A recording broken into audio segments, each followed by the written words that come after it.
Hi everyone. So I made it back home after over maybe 30 hours of travel, and that included a stop in Minneapolis. I had a long layover there, so I was able to visit with my good friend Dan, and that was a real treat. So that was fun to see him and get caught up. Took me to a real good restaurant in downtown St. Paul, so it was worth it for the stop to break up the trip a little bit. But all told, it was maybe closer to 36 hours from the time we departed Kilimanjaro to the time I landed here in San Jose. It was one heck of a trip, that's for sure, and even our last day didn't disappoint. It was on the Monday, day 11, that got up early, 6:30 a.m. start once again to get out on the road to where we're headed. At that point we were still pretty far out from where the airport is, so we knew we had a long journey, but we also had a couple stops as well. We visited with the Hadzabe tribe. It was really interesting because this is one of the last tribes that are still kind of hunter-gatherers. I mean, they're still really true bushmen. They didn't speak a word of English when we got there, and but they took to us real well. They were very, very welcoming. You know, we had a tour guide that was from another tribe in the same area, but was able to kind of walk us through it and translate for us. So Willie, he was really great. He had a lot of knowledge and fun to be around. But the Bushmen were really interesting. They were getting ready to go on a hunt. They were sharpening their arrows and getting ready to go on a hunt. So we went on a little walk with them, hoping to see a kill. And they ended up getting just one little bird. But at the same time too, we got back to camp and we had some fun with them playing with their bow and arrow. They gave us a couple people a chance to shoot the arrows. That was kind of cool and fun to watch. And then they showed us how a technique for starting fires and getting heat. So again, one of these real primitive tribes that still live a very traditional way. What was interesting is that they all looked a certain age, but nobody really knew what age they were. So some were young, some were old, some were in between, all that kind of stuff, and they just kind of exist every day. So it was interesting to see them, along with the women who kind of work hard to help raise the children and cook the food and really kind of keep home. But again, it was really enlightening, interesting to see them, and we had a lot of fun. I enjoyed being around them.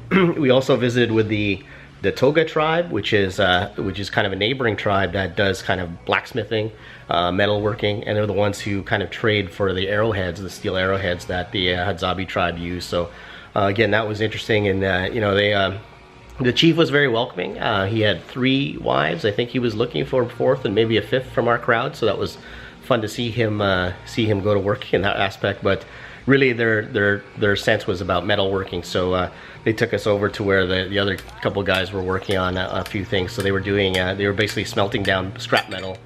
They get their scrap metal from different sources, ranging from padlocks to nails and so on and so forth. And they did kind of a cast method where they would melt down the metal and then pour it into a cast to make ingots or billets, and then kind of pound and cut from those. But they were also taking finished materials like big brad nails, and they were pounding those cold to make the arrowhead. So despite their size, they seemed very strong and are probably in better shape than most of us in terms of the physical work they do every day to make these metal things.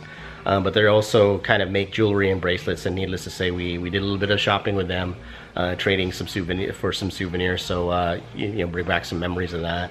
So that was really great to just really interact and see how they live there and get closer to them. The children there are very sweet. The women there are very friendly and warm and welcoming, as are the men and everyone else. So we felt very comfortable, and it was actually really hard to leave. It was just really fun to be there. From that point, we kind of hit the road and we started on our way back towards the airport. We knew we had a long day ahead of us, but we'd also planned a lunch stop at the cultural center. At the beginning of the trip, we visited another cultural center that had a lot of artifacts and so on. And at this point, I think a lot of us wanted to take home some souvenirs and bring back some memories. I, for one, at the previous cultural center, had seen some paintings that I really liked from a couple local artists that really resonated and would really be good memoirs of the trip. So thankfully, at this other cultural center, they had a few works from other artists as well as the one I was looking at. So I spent most of my time kind of looking at those paintings, and needless to say, I had the intentions of picking up 1 or 2, but I got on a little bit of a roll and picked up a few. So I'm looking forward to getting those paintings back here and just really enjoying them as a kind of reminder of how the trip went. And then again, just going over all the memories and what I gained from this particular trip. So from that point on, we made our way to the airport. Again, it was a kind of a little bit of a long ride to Arusha. We did a pit stop at the River Trees Hotel, which is where we had started all, because we had a few hours. So they were kind enough to kind of give us a room to freshen up and get ready for the trip, you know, get our luggage ready and so on and so forth. So it was good to just kind of wind down and then just get prepared for the trip back home. So I started my journey, I guess, with a 9 o'clock flight out of Kilimanjaro Airport through Dar es Salaam into Amsterdam. Amsterdam had a 2.5 hour layover for me. So, you know, an 8-hour flight, 8.5 hour, 9-hour flight to Amsterdam, 2.5 hours stop there, and then I made my way to Minneapolis on another 9.5 or 10-hour flight. Stopped in Minneapolis for a few hours, visited with my good friend Dan, and then we made my way back here and landing here around 9:30, 10 o'clock local time. So again, I think if you do the math, it's roughly around 36 hours, but I made it. I look amazingly fresh, or I feel amazingly fresh. I'm not sure how I look with this ridiculous beard, but I'm recovered now. It's about 9 o'clock in the morning here on Wednesday, so it's been 2 days since we left. There, so I'm gonna kind of get at going through all the photos and hopefully compile some good memories to share with you of each day into more detail, and you know, just kind of have fun doing that. So I'll get the daily vlogs posted hopefully, and you can catch up with little overviews there. Be interesting to watch those videos again to see if there was any change at all in my kind of demeanor, ways of thinking each day, and then we'll keep you updated. So look out for the more detailed videos. I'm not sure how I'm going to get to them or what I'm going to do with them, but hopefully I'll be able to post anything. Don't kill me if I don't, but anyway, so look out for those, and we'll see you soon.